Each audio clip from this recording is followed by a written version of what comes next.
Welcome to today's Explainer. We're diving into something that is absolutely crucial if you're looking to completely change your trajectory on the showroom floor.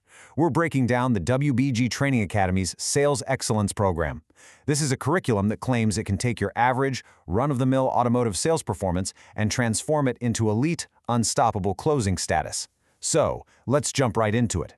Right out of the gate, we have to ask a really tough question. Are you just out there selling, having nice conversations, pointing out cool features, or are you actually closing? Because there is a massive difference between being a friendly tour guide for a vehicle and being a professional closer who confidently guides a customer to a definitive decision. And honestly, here is the harsh reality that separates those two types of reps. Research shows that your average rep leaves a whopping 40% of their deals completely on the table. 40%! Just imagine looking at your paycheck right now and realizing it could, and honestly should, be almost double. That is the massive pain point of relying on hope instead of a proven system, and that's exactly the problem this whole methodology is trying to solve. So how exactly does this program propose we stop the bleeding? Enter the WBG Training Academy, headed up by CEO Isaac Ward. According to their approach, this isn't about slapping some motivational quotes on your mirror in the morning. No, it's a rigorous, systematic approach designed to take your raw potential and refine it into elite closing capability. To get us there, the WBG methodology is broken down into 5 parts. 1. The foundation. 2. The success formula. 3. The road to the sale. 4. Objection handling. And finally, 5. Clients for life. Let's kick things off with part 1, the foundation. You see, closing a deal actually starts way before you ever shake a customer's hand on the lot. It's built on what WBG calls the Champions Code. Average performers? Well, they sit around waiting to feel motivated. But this program argues that true champions rely on 4 internal principles. First up is hunger. They actively create opportunities. They literally never just sit around waiting for an up. Second is discipline, embracing the pressure and staying hyper-prepared. Third, commitment, meaning you take total ownership of your scoreboard, no excuses. And finally, a growth mindset, turning every single challenge or no into data and fuel for future success. It's all about building an identity, not just waiting for a spark of motivation. Moving right along to Section 2, the success formula. To transition from that internal mindset to the actual daily mechanics, Isaac Ward offers this heavy-hitting maxim, and this is a good one. You don't rise to the level of your goals, you fall to the level of your systems. You can have all the natural charm and talent in the world, but talent, without a systematic daily grind, it's eventually going to fall flat. You absolutely need predictable actions to get predictable results. So the real secret sauce here is daily execution. The program sets some very specific daily execution targets. We're talking 10 calls, 10 texts, 5 direct messages, and 2 referrals every single day. That is your relentless baseline for outreach. But how do you actually pull that off consistently? Well, it starts with strict morning rituals, calibrating your mindset the second you wake up, spending 15 minutes reading scripts out loud before you even make your first contact. And my favorite, a power start of 10 follow-up calls completed by 10 a.m. Yes, before you even had your second cup of coffee. Knowledge plus passion equals success for sure, but you have to hit these daily minimums to actually control your pipeline. Okay, on to Section 3, the road to the sale. This is the physical, step-by-step process of guiding a guest on the showroom floor and turning them into a buyer, and it follows a really strict 12-step track.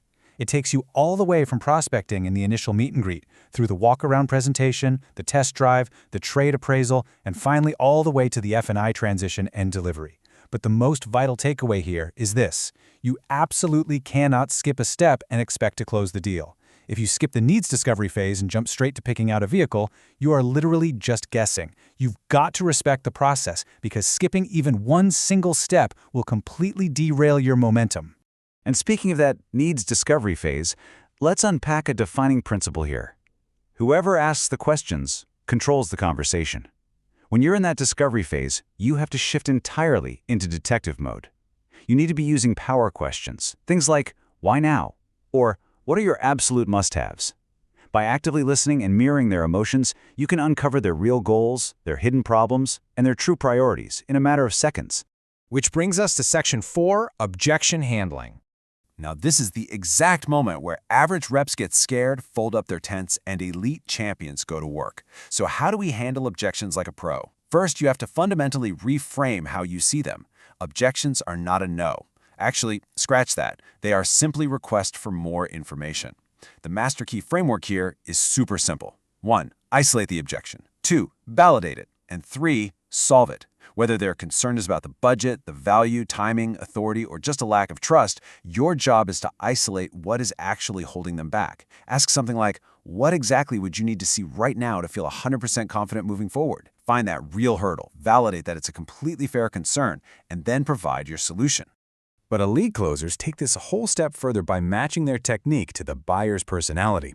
Amateurs use a one-size-fits-all script for everyone. Champions adapt. If your buyer is an analytical, you use a summary close. You give them data and a full recap. If they are a driver, you go with an option close. Be decisive. Give them an A or B choice. For the expressive buyer, you use an assumptive close that really rides their emotional enthusiasm. And if you've got an amiable buyer, you go back to a summary close, but you keep it very relationship-focused and gentle. It's like you're tailoring the lock to fit their specific key. Okay, so they finally say yes. But guess what? The deal still isn't fully secure. You have to handle the finance and insurance transition perfectly. A blind handoff here totally kills the momentum. Instead, this curriculum suggests a foolproof 4-step strategy. First, pre-frame early by planting seeds during your initial discovery. Second, the warm intro. Literally walk them over to F&I personally. Third, use a handoff script, letting them know that F&I is just going to help complete some state paperwork to ease their anxiety. And fourth, protect your customer satisfaction index and your gross profit through absolute transparency. And that leads us right into our final section, clients for life. Because that signature on the contract, that is not the finish line. It's actually the starting line. As the Academy points out, the sale isn't over until the car crosses the curb. You have to maintain those elite standards all the way through the physical delivery of the vehicle. If you want a client for life, that delivery day needs to be an absolute wow experience. We're talking a pristine detailed job, complete tech setup, and that perfect celebratory photo moment. And really, that delivery day is just day 0 of a 90-day customer journey. This timeline here shows exactly how elite closers build a self-feeding machine. On day 7, you're making a thank you call and confirming their first service appointment. By day 30, you're doing a loyalty check-in and, critically, asking for a Google review. And at day 90, you go in for the referral request, asking, hey, who else do you know? You are literally planting referral seeds at every single positive touchpoint. So, what is the ultimate payoff for executing this rigorous day-in and day-out system? Well, according to the source data, graduates of the WBG Training Academy averaged 34% more closed deals within their first 90 days. 34%! That right there is framed as the core difference between just barely surviving in this industry and absolutely dominating it. We've covered the mindset, the math, the process, and the psychology outlined in the WBG method. The source material ends with a pre-direct call to action for reps to step up, enroll, and secure a place among these elite closers. But really, regardless of where you actually get your training, this core methodology leaves us with one critical question to consider today. Are you going to keep letting your goals dictate your hopes, or will you finally let your systems dictate your success? Thanks so much for joining me on this explainer, and I'll catch you next time.